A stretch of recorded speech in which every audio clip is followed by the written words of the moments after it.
pagi semuanya. Pagi. Pada yang kami hormati, Bu Diana Kalian selaku dosen pemangku materi analisis sekuritas dan portofolio kami yang kami hormati, dan teman-teman semua yang ada di sini maupun yang ada di rumah, selamat datang yang kami cintai dan kami banggakan. Di sini kami ingin mempresentasikan tentang tugas khusus kami, yaitu menganalisis dan evaluasi kinerja portofolio di 3 perusahaan dalam jangka waktu 5 tahun. Nah, tapi sebelum itu izinkan kami untuk memperkenalkan diri kami terlebih dahulu. Nama saya Anastasia dan teman saya Nova. Oke, langsung aja kita ke pembahasannya. Pertama-tama kami akan memperkenalkan PT yang akan kami analisis terlebih dahulu. Jadi kami menggunakan 3 perusahaan F&B atau food and beverage. Yang pertama ada PT Indofood, itu berdasarkannya dari INDF. PT Indofood ini merupakan produsen berbagai jenis makanan dan minuman yang bertempat di Jakarta. Perusahaan ini didirikan pada tanggal 14 Agustus 1990. Awal itu namanya itu PT Panganjaya di Kusuma, tapi pada tanggal 5 Februari 1990 berganti menjadi Indofood. Produknya itu ada Indomie, terus ada apa gitu. Terus yang kedua itu ada PT Ultra. Yang kedua itu ada PT Ultramilk Industri. Pada sahamnya itu ada di ULTJ. PT Ultra Jaya Milk Industri ini sebuah produsen minuman yang berpusat di Bandung. Produknya itu ada Sebuah Ultra, ada Sari Kacang Hijau, terus ada banyak kayak gitu. Ketiga ada PT Mayura Indah. PT Mayura Indah itu perusahaan makanan dan minuman yang berkantor pusat di Jakarta yang pertama-tama kita itu harus mencari saham dari ketiga perusahaan tersebut. Nah, kami mengambil 5 tahun dari 2019 sampai 2023. Tapi di sini kami mencari dari 2017 karena nantinya akan berkesinambungan di step berikutnya. Nah, jadi di tahun 2017 di PT Indofood kita sudah merata-ratakan rata-rata saham PT Indofood di tahun 2017 yaitu 8.175. Di PT Ultra 1.204, di PT Mayora 2022. Di tahun 2018 PT Indofood 6.823, PT Ultra 1.330, PT Mayora 2.743. Di tahun 2019 PT Indofood 7.337,50, PT Ultra 1.432,92, PT Mayora 2.406,967. Di tahun 2020 di PT Indofood 6.804,17, PT Ultra 1.616,67, PT Mayora 2.224,58. Di tahun 2021 6.277,08, PT Ultra 1.552,75, PT Mayora 2.393,33. Di tahun 2022 Indofood 6.425,60, Ultra 1.466,25, PT Mayora 1.981,25, dan yang terakhir di tahun 2023 PT Indofood 6.775,60.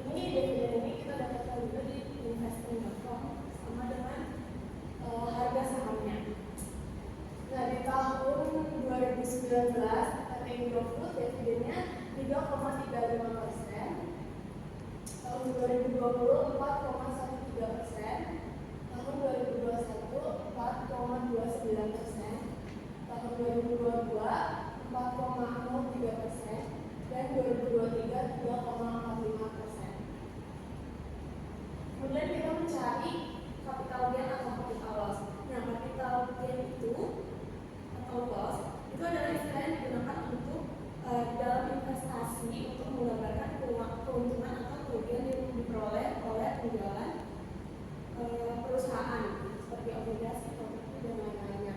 Nah, di sini dikatakan capital gain itu adalah keuntungan dan loss itu adalah kerugian. Jadi apabila negatif itu adalah capital loss dan capital gain adalah yang positif. Cara menghitungnya yaitu harga saham di tahun 2019 atau di tahun ini dikurang dengan harga saham tahun 2018 atau tahun sebelumnya dibagi dengan harga saham tahun sebelumnya. Jadi didapatkan 7,55%, maka dikatakan capital gain. Lalu untuk tahun-tahun berikutnya sama, kita cari saja. Dan di sini di tahun 2020 minus 7,27%, ya 2021 7,75%, tahun 2022 2,36%, tahun 2023 4,90%. Nah, di sini yang capital gain itu ada di tahun 2019, 2022, dan 2023. Sementara capital loss itu ada di tahun 2020 dan 2021. Lalu kita ke yield. Yield itu adalah tingkat pengembalian atau hasil yang diperoleh dari investasi, dan biasanya itu dinyatakan sebagai persentase tahunan dari jumlah investasi. Nah, untuk menghitung yield ini itu dividen tahun ini atau 2019 dibagi dengan harga saham di tahun sebelumnya atau di tahun 2018. Maka didapatkan yieldnya di tahun 2019 adalah 0,00000491. Lalu untuk tahun-tahun selanjutnya sama, ditarik dari situ. Di tahun 2020 hasilnya 0,000563, tahun 2021 0,00000630, 2022 0,000642, 2023 0,000537. Lalu kita ke total return. Total return itu adalah ukuran kinerja investasi yang mencakup semua sumber pengembalian selama periode tertentu. Nah, cara menghitung total return itu adalah capital gain atau loss ditambah dengan yield tahun ini. Jadi capital gain atau loss tahun ini ditambahkan dengan yield tahun ini, maka didapatkan hasil 0,08. Di tahun 2020 sama juga hasilnya minus 0,07, di tahun 2021 minus 0,08, tahun 2022 0,02, dan di tahun 2023 0,05. Lalu di sini ada inflasi. Inflasi itu adalah proses di mana tingkat harga umum barang dan jasa dalam suatu ekonomi meningkat secara terus-menerus selama periode waktu tertentu. Nah, inflasi ini, kalau inflasi kita dapatkan di Google, teman-teman boleh mencari di BPSI. Nah, ini kita dapatkan di tahun 2019 itu inflasinya 2,72%, di tahun 2020 1,59%, di tahun 2021 1,87%, tahun 2022 5,51%, dan di tahun 2023 2,61%. Lanjut relative return.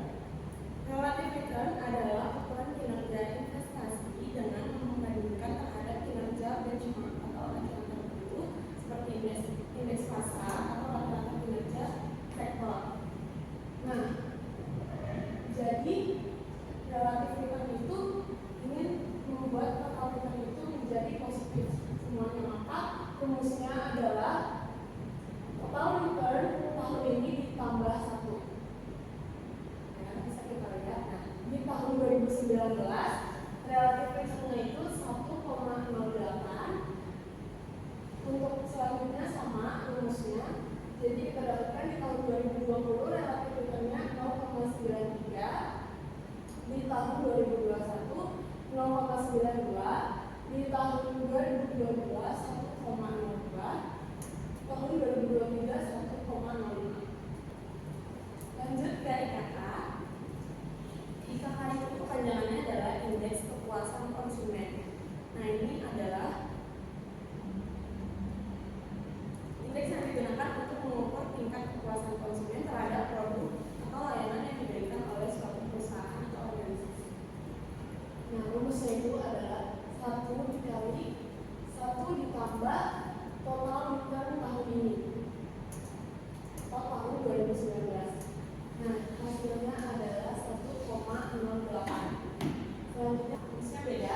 Untuk tahun berikutnya, kalau tadi di tahun 2019 atau di tahun pertama itu kita menggunakan 1 ditambah 1 dikali 1 ditambah total return di tahun itu. Tapi IKK di tahun selanjutnya itu kita menggunakan IKK tahun sebelumnya atau IKK di tahun 2019 dikali 1 ditambah total return yang ada di tahun 2020.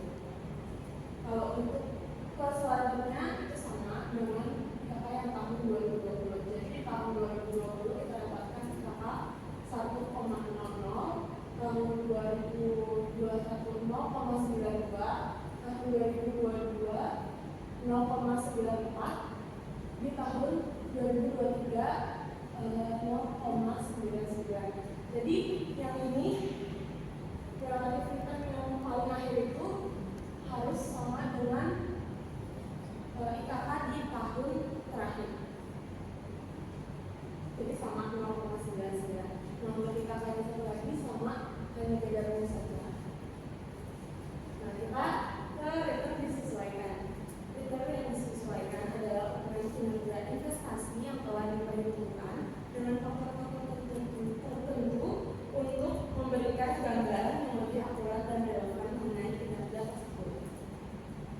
Untuk return disesuaikan itu rumusnya 1 ditambah total return tahun ini dibagi 1 dikurang inflasi dikurang 1. Jadi kita mendapatkan hasil di tahun 2019 0,05, di tahun 2020 minus 0,09, di tahun 2021 0,10, di tahun 2022 minus 0,03, tahun 2023 0,02.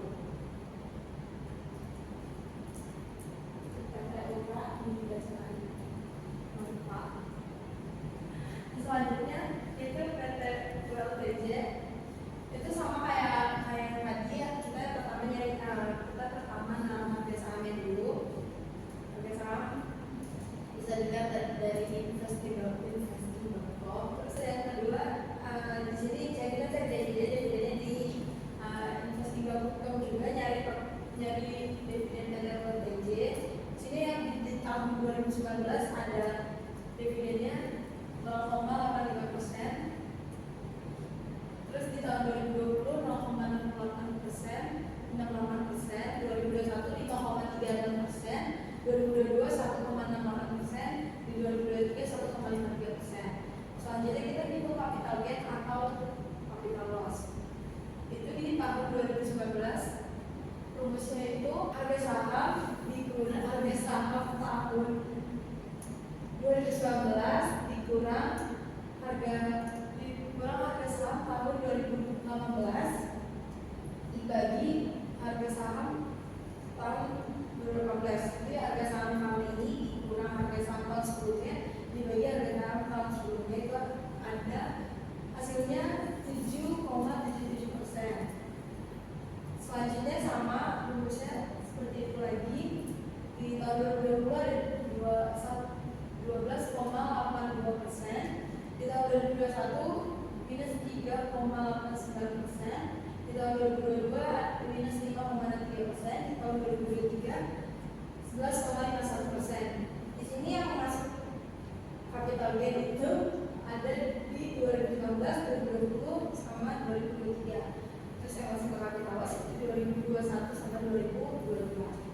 Lanjutnya ke yield. Itu rumusnya dividen tahun sekarang dibagi harga saham tahun sebelumnya.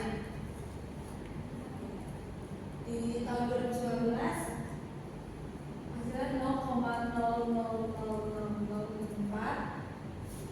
Selanjutnya rumusnya sama, terus di 2020 hasilnya 0,000047, terus di 2021 0,000332, di 2022 0,000108, di 2023 hasilnya 0,000114. Selanjutnya kita total return. Cara menghitung total return itu harga saham tahun sekarang dikurangi harga saham tahun sebelumnya ditambah dividen tahun sekarang dibagi harga saham tahun sebelumnya. Rumus ke bawahnya juga sama seperti itu. Dimana di tahun 2019 itu masalah total return sebesar 0,08, di tahun 2020 0,13, di tahun 2021 minus 0,04, di tahun 2022 minus 0,06, tahun 2023 0,12. Selanjutnya inflasi yang dari Google itu lihat di BPSI.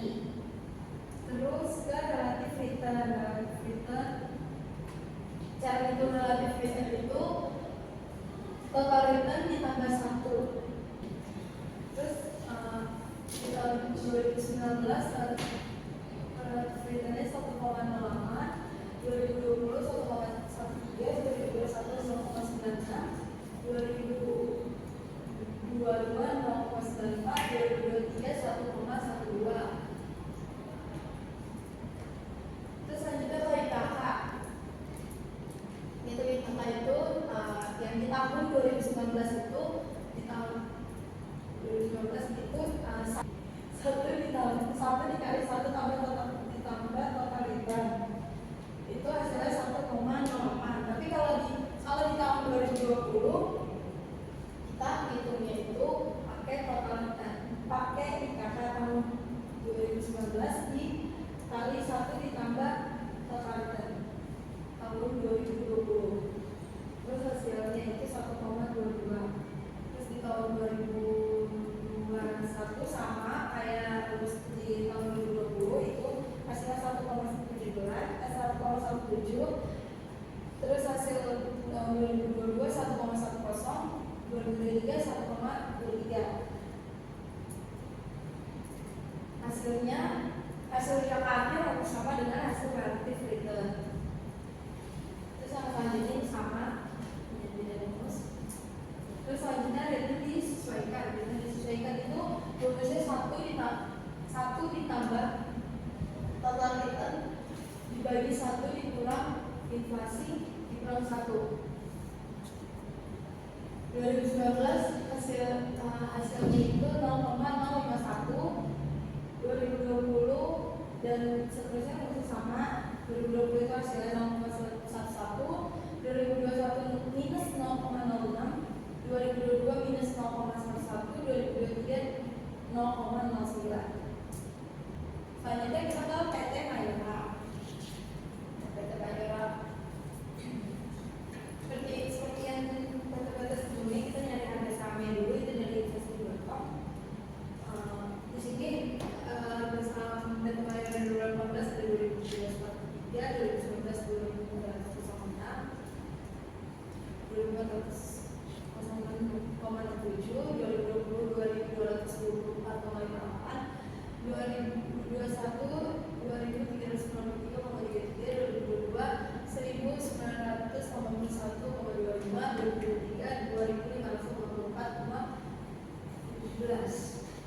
Selanjutnya dari dividen, yang dividen itu di investasi.com, itu dividen dari Mayora. Terus lanjut dividen PT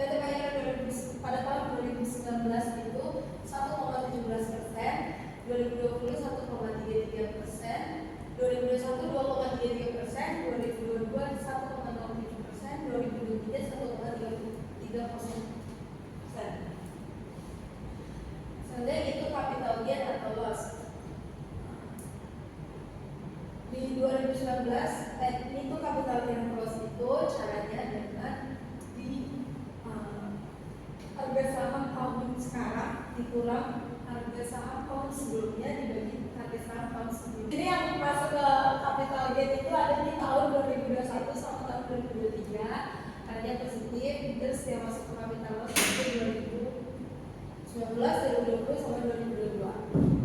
Terus selanjutnya ke yield. Itu ngikutnya sama kayak tadi, kayak sebelumnya itu dari dividen tahun sekarang dibagi harga saham tahun sebelumnya. Terus di sini hasilnya 2019 0,000043, terus 2020 0,000055, 2021 0,000015, 2022 0,000045, 2023 0,000064. Selanjutnya ke total return. Total return itu rumusnya capital gain dibagi yield. Hasilnya 2019 minus 0,12, 2020 minus 0,08, 2021 0,08, 2022 minus 0,7, 2023 0,3. Lanjut ke inflasi. Inflasi masih sama. Kalau inflasi karena itu keseluruhan di negara ini. Jadi tahun 2019 2,72%, tahun 2020 1,59%, tahun 2021 1,80%, tahun 2022 5,51%, dan tahun 2023 2,61%. Nah, kita ke relatif return. Relatif return itu rumusnya 1 ditambah dengan total return. Di tahun 2019 hasilnya 0,88, di tahun 2020 hasilnya 0,92, tahun 2021 1,08, tahun 2022 0,83, tahun 2023 1,30. Ini adalah hasil total dari relatif return dari tahun 2019 sampai tahun 2023. Kita ke IKK. Cara menghitung IKK di tahun 2019 itu 1 dikali 1 ditambah dengan total return tahun ini. Jadi hasilnya 0,88. Untuk tahun berikutnya sampai seterusnya itu mengambil dari IKK tahun sebelumnya dikali 1 ditambah total return di tahun ini. Jadi IKK tahun 2020 hasilnya 0,81, tahun 2021 0,87, tahun 2022 0,72, dan di tahun 2023 0,94. Hasil IKK akhir tahun dengan total relatif return harus sama. Jadi sama. Lalu terakhir ada return disesuaikan. Return disesuaikan itu rumusnya 1 ditambah dengan total return tahun ini dibagi dengan 1 dikurang inflasi dikurang 1. Jadi didapatkan hasil minus 0,1499. Terus seterusnya sama rumusnya, ini didapatkan hasil di tahun 2020 minus 0,09, tahun 2021 0,06, tahun 2022 0,23, dan di tahun 2023 0,28. Nah, kita juga mencari IKK gabungan dari 3 perusahaan di 2 tahunnya. Jadi rumusnya itu 1 dikali IKK di tahun 2019 PT Indofood dikali dengan IKK tahun 2019 PT Ultra dikali dengan IKK tahun 2019 PT Mayora. Pak, IKK 3 perusahaan per tahun itu di tahun 2019 hasilnya 1,02, di tahun 2020 0,98, tahun 2021 0,94, tahun 2022 0,75, dan di tahun 2023 0,14. Nah, kita lanjut. Kita mencari return aritmatik dan geometrik. Nah, untuk return aritmatik dan geometrik ini diperlukan harga saham, dividen, capital gain, dan total return dari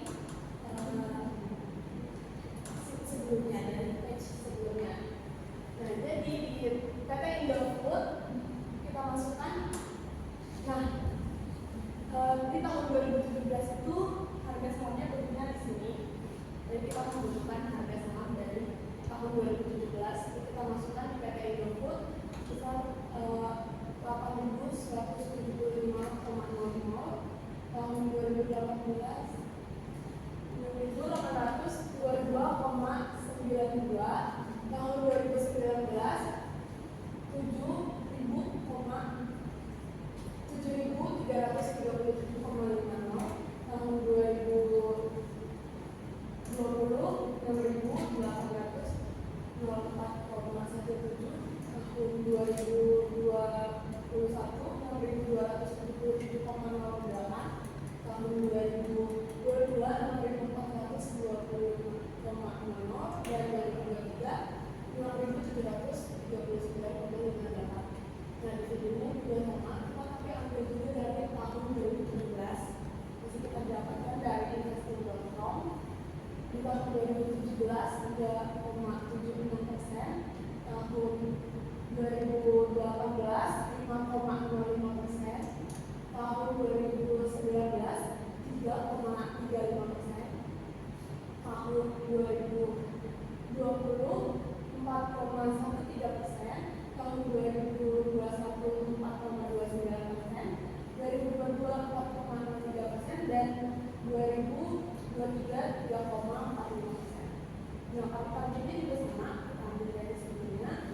Tahun 2018 0,105, 2019 0,05, tahun 2020 0,075 minus, dan di tahun 2021 minus 0,077, tahun 2022 0,024, dan di tahun 2023 0,049. Dan kita juga mengambil total returnnya dari yang sebelumnya. Tahun 2019 minus 0,0165, tahun 2019 0,075, tahun 2020 minus 0,073, tahun 2021 minus 0,077, 2022 0,024, dan 2023 0,049. Nah, lalu adalah kita mencari total return aritmatik. Nah, return aritmatik itu adalah ukuran rata-rata sederhana dari capaian pengembalian investasi selama periode tertentu. Jadi return aritmatik ini rumusnya adalah rata-rata, atau kalau di Excel kita bisa menggunakan rumus average tahun total return tahun sebelumnya atau di tahun 2018 sampai total return di tahun ini atau tahun 2019. Jadi didapatkan minus 0,04. Untuk rumus berikutnya sama, rata-rata dari tahun sebelumnya sampai ke tahun ini. Di tahun 2020 0,00, tahun 2021 0,08 minus, di tahun 2022 minus 0,03, dan di tahun 2023 0,04. Total return selama 5 tahun di relatif return itu adalah minus 0,02.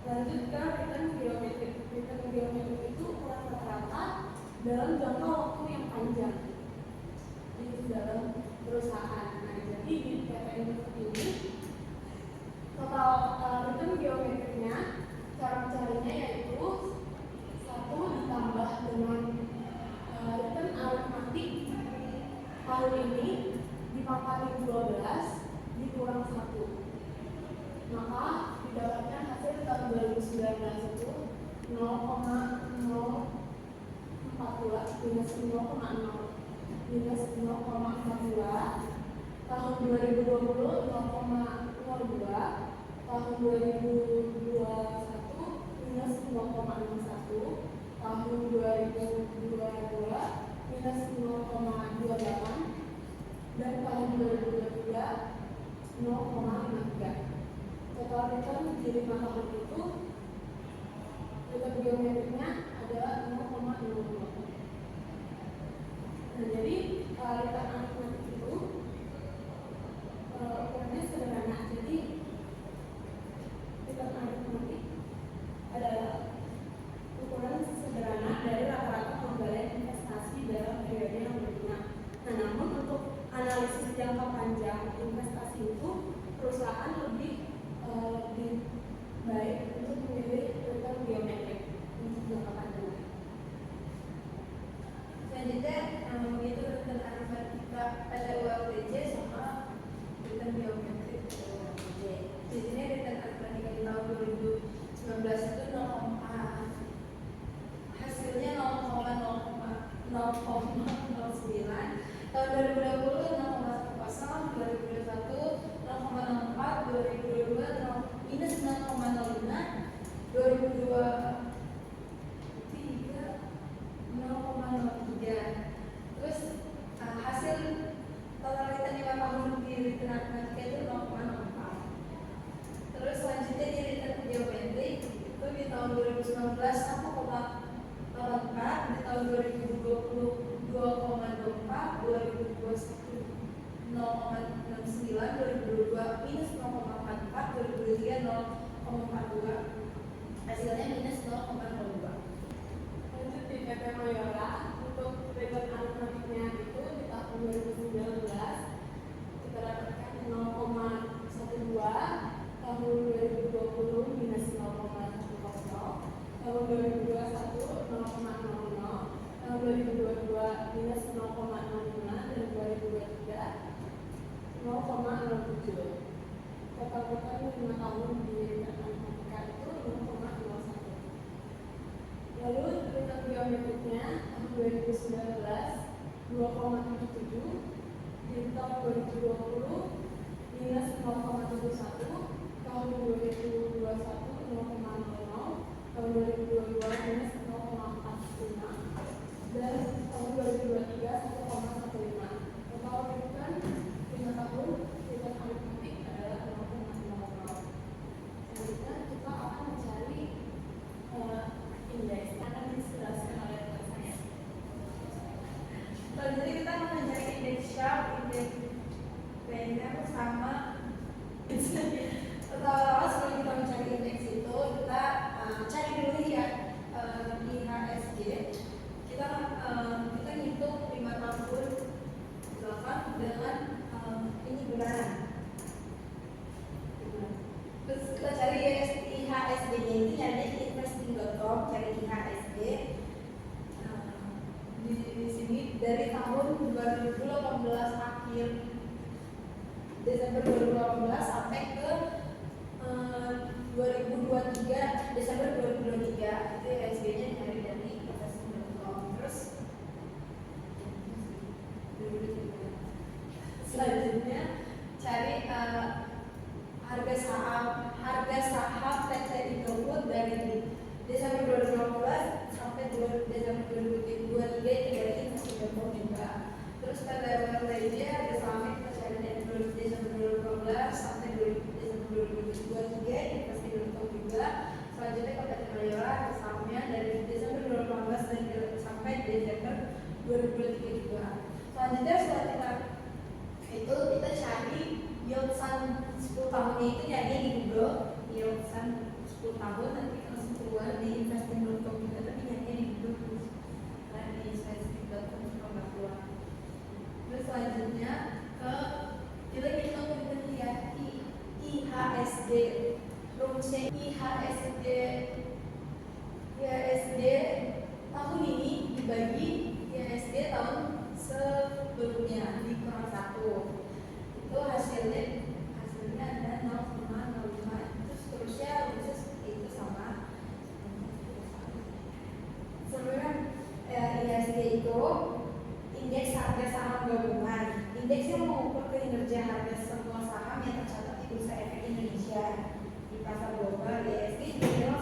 Indonesia Composite Index atau IDX Composite. IHSG dihitung dengan menggunakan rata-rata dihitung berdasarkan jumlah saham di bursa atau market value. Terus IHSG ini juga dapat digunakan untuk mengukur kinerja portofolio sebagai indikator pergerakan pasar modal, terus untuk melihat perkembangan kondisi ekonomi suatu negara seperti aliran modal, pertumbuhan ekonomi, dan penerimaan pajak negara.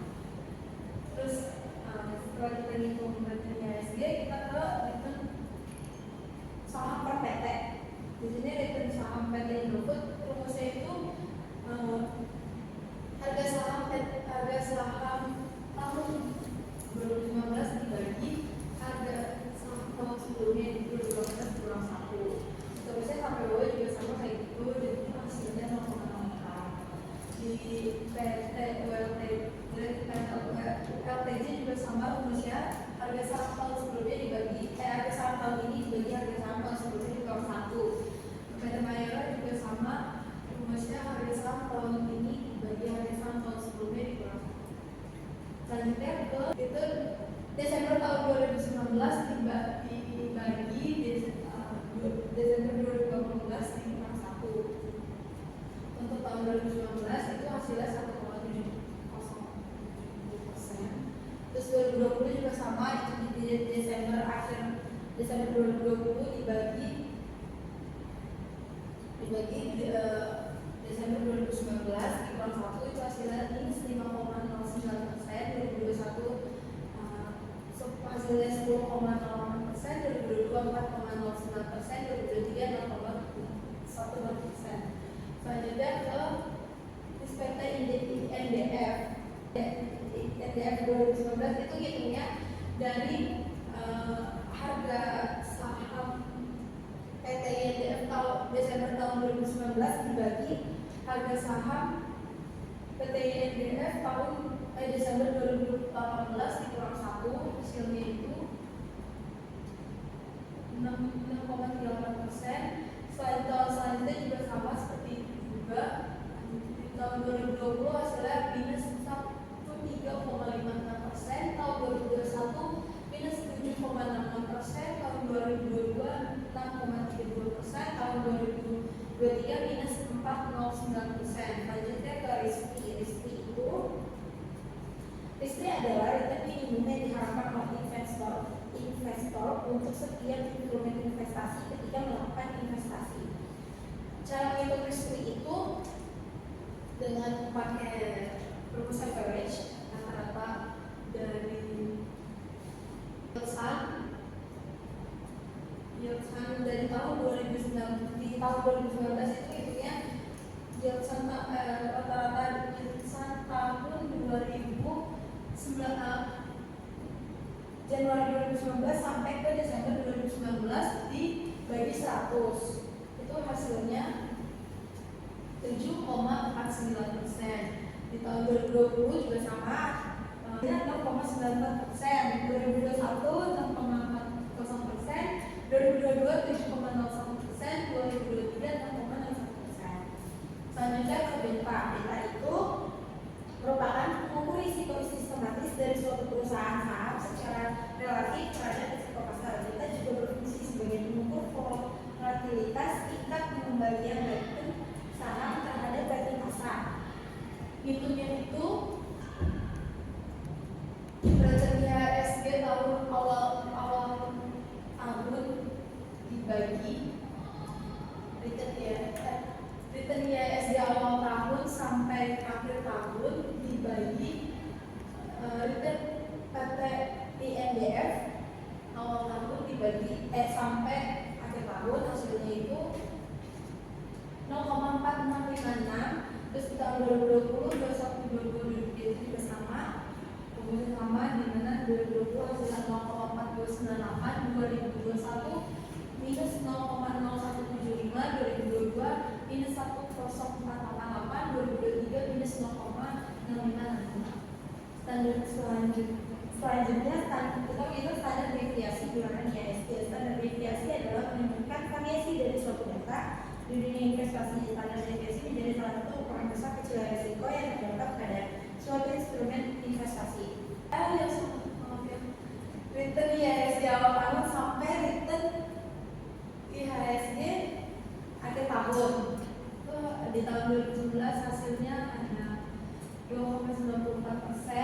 2020, 2021, 2022 juga sama caranya juga seperti tadi.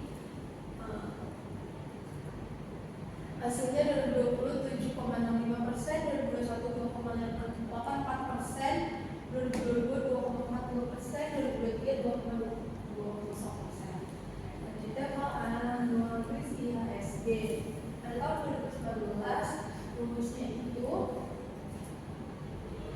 standar deviasi bulanan standar deviasi IHSG tahun 2019 dikali 12 dipangkat 0,5. 12 itu dari tahun, terus kalau 0,5 itu karena datanya kita ngambil 5 tahun jadi 5% karena jadi 0,5. Hasilnya 10,20%. 2020 dan seterusnya juga rumusnya sama. Itu hasilnya 6,50%. 2021 9,83%, 2022 8,38%, 2023 7,6%. Selanjutnya standar deviasi PT, technical standar deviasi PT itu sama kayak rumus IHSG, tapi kita ngambilnya harga saham PT INDF itu ini kita ngambilnya standar rumusnya itu standar deviasi return INDF awal tahun dibagi return INDF awal tahun sampai return INDF akhir tahun. Itu hasilnya 2019 di 6,71%, 2020 9,57%, 2021 4,72%, 2022 5,06%, 2023 4,9%. Lanjutnya ke risk PT INDF. Itu rumusnya standar deviasi tahun sekarang dikali 12 di pangkat 0,5. 12 itu bulan tahunnya 12 bulan, terus kalau 0,5 itu sebanyak-banyak datanya itu ada 5 tahun, kita hitungnya jadi rumusnya jadi 0,5. Hasilnya itu di 2019 23,22%, 2020 33,15%, 2021 16,37%, 2022 17,52%, 2023 12,99%.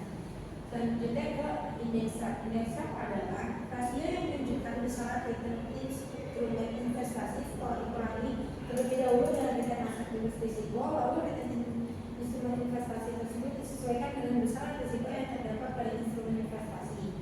Indeks SHARP digunakan untuk mengukur kinerja suatu investasi dengan menyesuaikan risikonya. Indeks cara hitung SHARP PT INDF, cara hitung indeks SHARP itu rumusnya risk PT INDF tahun sekarang dikurang risk free tahun 2019 dibagi annual risk PT INDF. Hasilnya itu di 2019 ada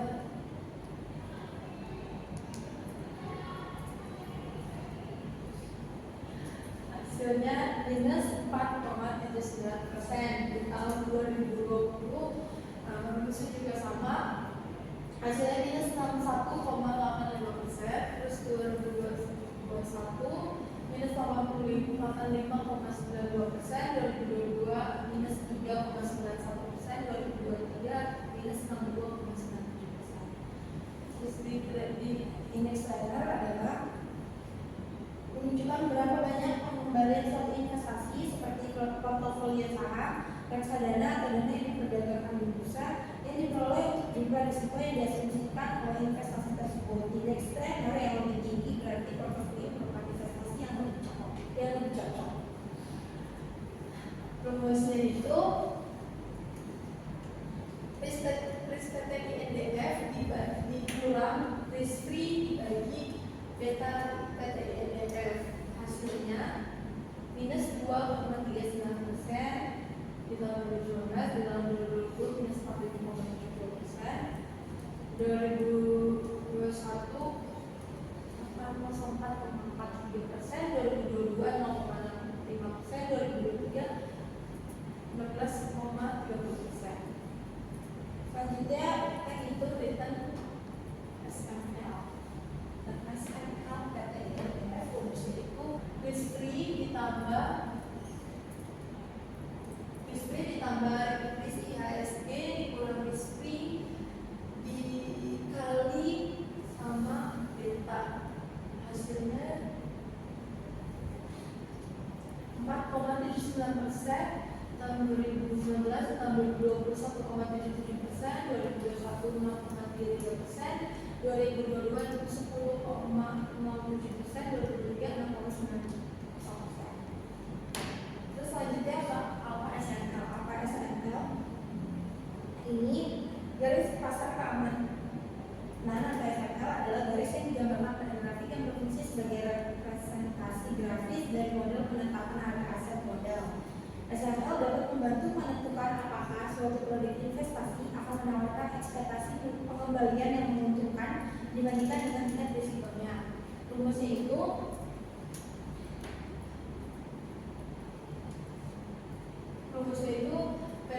risk KTIDF dikurang sama return SNL KTIDF itu tahun 2019 hasilnya 1,58%. Tahun 2020, 2021, 2022 masih juga sama. Risk KTIDF dikurang sama return SNL itu 2020 hasilnya minus 15,37%. 2021 minus 14,00%, 2022 minus 3,75%, 2023 minus 10,99%. Selanjutnya return SNL KTIDF rumusnya risk PI ditambah risk IHSG dikurang risk free dikali annual risk KTIDF dibagi annual risk IHSG. 2019 hasilnya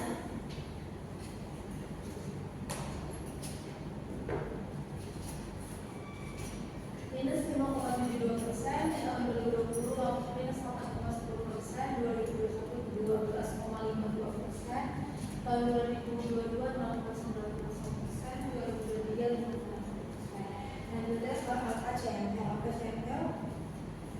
Atau pasar modal mewakili portofolio yang menggabungkan risiko dan pengembalian secara optimal. CML merupakan kasus khusus dari garis alokasi modal CML di mana portofolio risiko adalah portofolio pasar. Jadi pemilihan CML adalah rasio shock dan portofolio pasar. Jadi portofolio CML dari garis batas efisien akan menghasilkan portofolio paling efisien yang disebut portofolio teknis. Sebagai general besar dari aset tiga. Terus cara menghitung alfa CML itu risk KTIDF dikurang sama return CML KTIDF itu di tahun 2019 itu hasil 12